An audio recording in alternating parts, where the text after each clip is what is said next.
We have a whole lot of people who supported the insurrection getting onto committees. We have those election deniers, etc. Those who were constantly talking about voter fraud. But as it turns out, the perpetrators of voter fraud are always the GOP. Always the GOP. There are very few times you find anyone other than the GOP perpetrating voter fraud. Check this out. We now have two special counsels investigating the current and past president over their handling of classified documents. One of them, Donald J. Trump, took to social media to rail against special counsel Jack Smith. He made sure to add in his favorite line at the end of his tantrum, quote, "The election was, in all caps, rigged."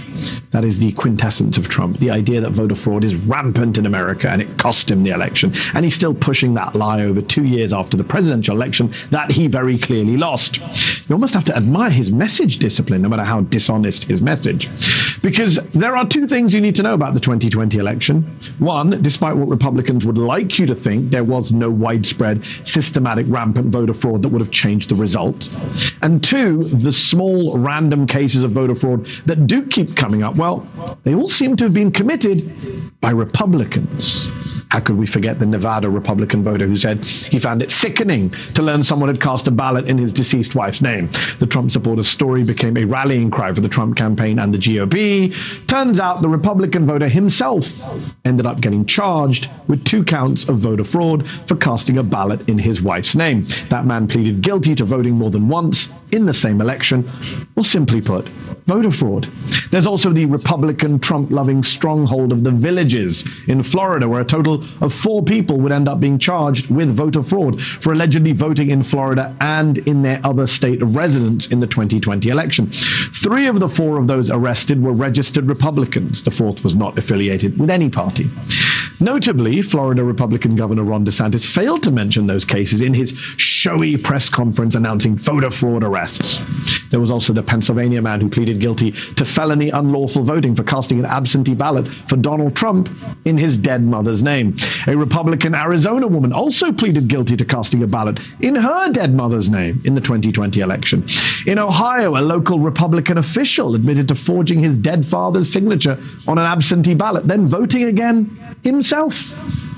We learned this summer that the husband of a Colorado woman who has been missing for over 2 years pleaded guilty to illegally casting his wife's mail-in ballot for, wait for it, for Donald Trump. While shenanigans from the 2020 election are still coming to light, we are also learning of a few more recent ones.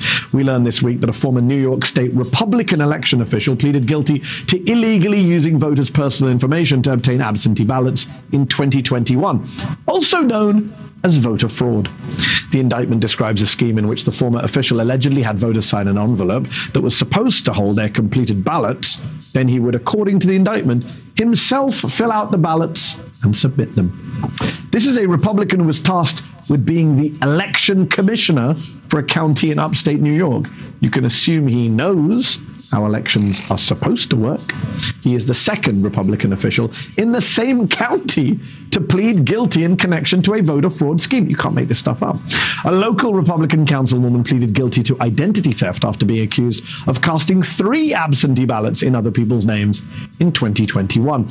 And just yesterday, the Department of Justice announced that it has charged the wife of an Iowa Republican politician with 23 counts of voter fraud for allegedly submitting or encouraging others to submit dozens of fraudulent voter registrations and absentee ballots in the 2020 Republican primary for Iowa's 4th congressional district, which, wait for it, her husband lost. But it didn't end there. After her husband lost, she is accused of doing the same thing in the 2020 general election when her Republican husband successfully ran for county supervisor. I think it's fair to say that when it comes to the GOP and claims of voter fraud, the call is coming from inside the House.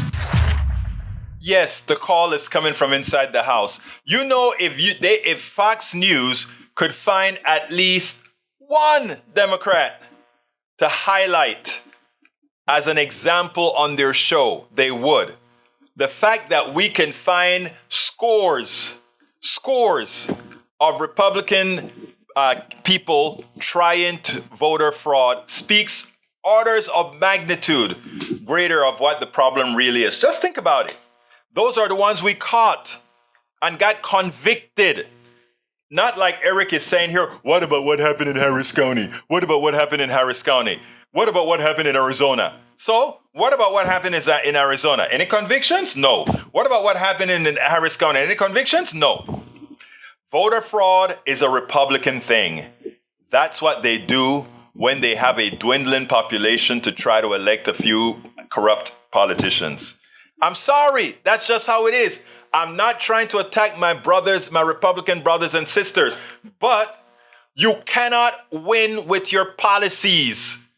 And since you can't win with your policies, you must find stooges to effect voter fraud to attempt some kind of win. I'm sorry, that's just reality. And there was your report. That was just reality. We spend a lot of time deconstructing the news, trying to parse it into a form that everybody can understand. We try to find those little nitpicks where it flies above the fray, etc. If you really like these videos that we do, I want to ask a big favor. Please go ahead, number one, subscribe to our channel, and number two, please join if you can. Thank you so kindly for watching. Keep watching. Please remember to share. We must populate the entire internet with our progressive message, a message that we know is what most Americans say that they want. So help us, please join.